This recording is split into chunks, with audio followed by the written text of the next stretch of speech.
আসসালামু আলাইকুম বিসমিল্লাহির রহমানির রহিম। Welcome back to my channel. Hello বন্ধুরা, আজ আমরা তৈরি করব মোচমুচে মুরালি, কেউ বলে আঙ্গুলি। গ্রামের হাট বাজার আর মেলাগুলোতে মুরালি খুব জনপ্রিয়। মুরালি তৈরির জন্য আমি নিয়ে নেব 1 কাপ ময়দা। আটা নেবেন না, আটা নিলে কিন্তু মুরালি সুন্দর হবে না। সামান্য পরিমাণ লবণ।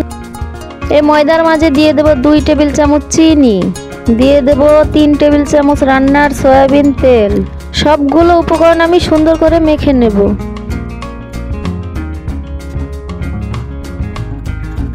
এবার দিয়ে দেব হালকা কুসুম গরম পানি, দিয়ে আমি সুন্দর করে মেখে ডো বানিয়ে নেব। ডোটা বেশি ড্রাই হবে না এবং বেশি নরম হবে না, মাঝামাঝি রাখতে হবে। দেখুন বন্ধুরা, ডোটা মাখাতে মাখাতে বাটি থেকে ছেড়ে এসেছে। এই পর্যায়ে বুঝবেন আপনাদের ডোটা রেডি, হাতেও লেগে থাকতেছে না। এবার আমি 10 মিনিটের জন্য ডোটা রেস্টে রেখে দেব। ফিরে এলাম 10 মিনিট পর। দেখুন বন্ধুরা, ডোটা কি সুন্দর নরম এবং সফট হয়ে গেছে। এবার আমি আরেকটু ময়ান দিয়ে নেব।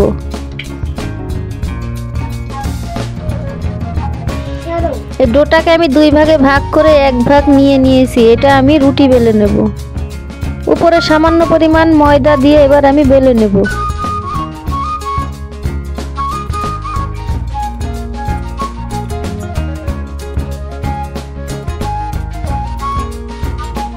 দেখুন বন্ধুরা, পুরুত্ব এরকম হবে, বেশি পাতলা না এবং বেশিও মোটা না।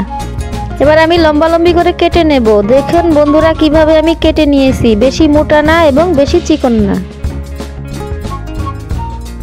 সবগুলো এইভাবে কাটা শেষ। এবার আমরা মাঝ বরাবর কেটে নেব।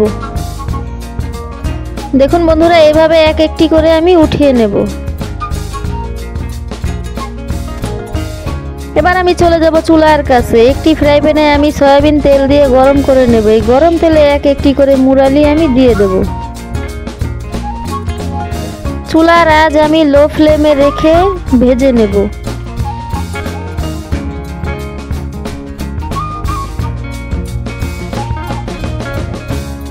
এরকম সুন্দর করে লালচে করে উল্টিয়ে পাল্টিয়ে ক্রিস্পি মচমচা হলে আমি উঠিয়ে নেব।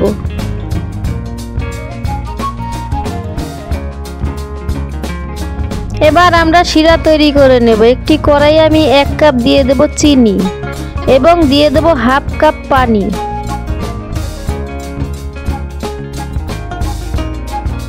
দেখুন বন্ধুরা, 1 তার 2 তারের কোনো বিষয় না। চিনিটা যদি সামান্য পরিমাণ ঘন হয় তাহলে এই মুরালিগুলো চিনির ভিতরে দিয়ে নেড়ে দেবেন সুন্দর করে। সুন্দর করে নেড়ে চেড়ে আমি চিনিগুলো শুকিয়ে উঠিয়ে নেব। এবার আমি পরিবেশন করে নেব মুরালিগুলো। তৈরি হয়ে গেল আমাদের মচমচে মুরালি, কেউ বলে আঙ্গুলি।